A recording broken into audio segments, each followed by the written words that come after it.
Sunt Roxana's Vlogs și ea este Roxana Iosif. și astăzi vom face un slime cu lipici transparent. Am făcut deja unul. Și uitați Și uitați, așa ne ieșit.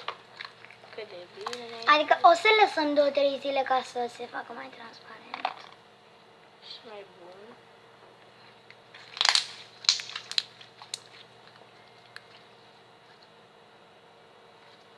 Eu nu întind. Poate că ai pus prea multă glicerină.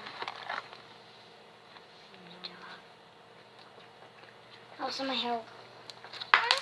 Și am avut 4 lipiciuri. Și acum mai am 2. Și haideți să începem. Mai întâi, Pune lipiciuri. da, vom pune lipiciul. A căzut pe jos. Slime-ul ei Nu s-a murdărit. este tot și este adără. Uitați, acestea sunt lipiciurile. Da. Și vom pune. Eu mai am de deschis.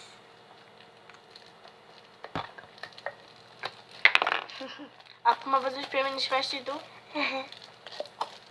Da, nu mai aici. Și pe regiune. Nu mai aici. Ce? Încerc să deschid piciorul. Nu l-am folosit până acum. Și o să-l băgăm pe tot.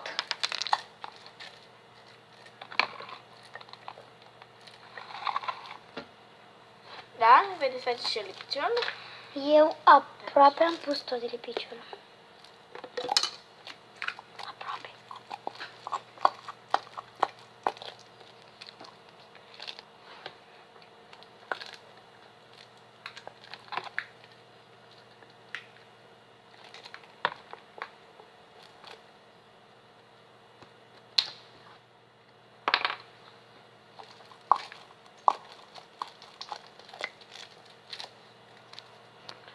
Da, și am pus aproape tot lipiciul. Și eu.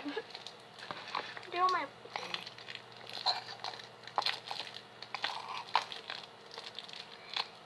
Gata.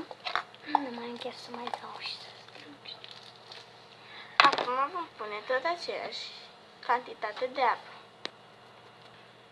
Da, noi ne-am hotărât să nu mai punem apă. Că poate nu ne iese cu apă. Da, acela n-a fost cu apă. Da, și Cred că s-a lipit de cutie. Nu. și mestecăm simplu, fără niciun pic de glicerină. Eu nu mai am așa. Și când vedeți că se îngroașă puțin, atunci puneți glicerina. Dar nu ca Roxana, care pune jumătate de tonă. Dar n-am pus multă. Nimic, îmi iese și mie. Și acum direct o să-l iau în mână. Eu nu pot să Eu le mai mestec puțin, pentru că am pus puțină glicerina. Wow, ieșit. O porcărie! Se trece de cablu? Nu. Încet. Scuzați-mă. De să nu oprești camera. Nu, opresc camera. Iac, e puțin lipicios. Da, e bun. Puțin picior, dar e bun.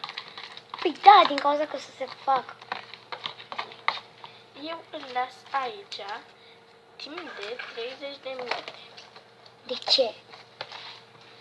Pentru că eu am făcut slime și trebuie să las să se usuce.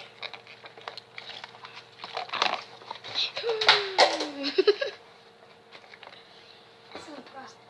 Da, peste 30 de minute de așteptat, uitați cum a ieșit. E aici. Eu așa mi-e și mie. Și nu o așteptam niciodată.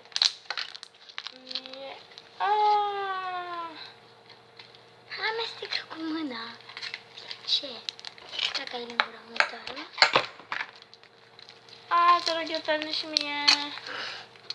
E lipicios, ți-am zis să nu lași. Nu e că l-am lăsat, nu l-am amestecat atunci pe loc. Ți-am pus cam multă glicerină.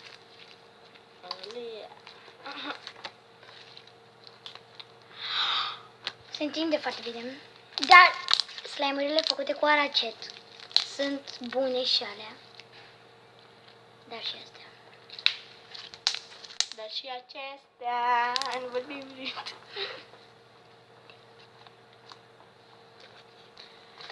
Da, mie așa mi-a ieșit. Și mai avem unul care vi l-am arătat la început. Da. Ăsta e mai transparent din cauza că până acum mi-am jucat cu ăsta. Și uitați cum mi-a ieșit mie acela care v-am spus că l-am lăsat. Mi-a ieșit ăsta. Da, adică la care nu l-am lăsat. Acesta nu se întinde deloc. Ăsta se întinde foarte bine. Și asta este că l-am făcut mai devreme, înainte să facem clipul. Se întinde extrem de bine. Și ăsta se întinde al meu. Da, bine. Adică mie mi se întinde mai bine ăsta, care l-am făcut Ba, meu se acum. întinde mai bine. Wow! Cât de bine se întinde. Ți s-a lipit pe pantaloni. Aici e întuneric din cauza că suntem undeva, nu spunem unde suntem. Pune-mi repede glicerina. De ce?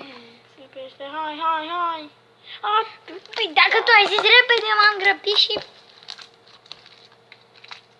Să știi că într-un fel glicerina îl face lipicios.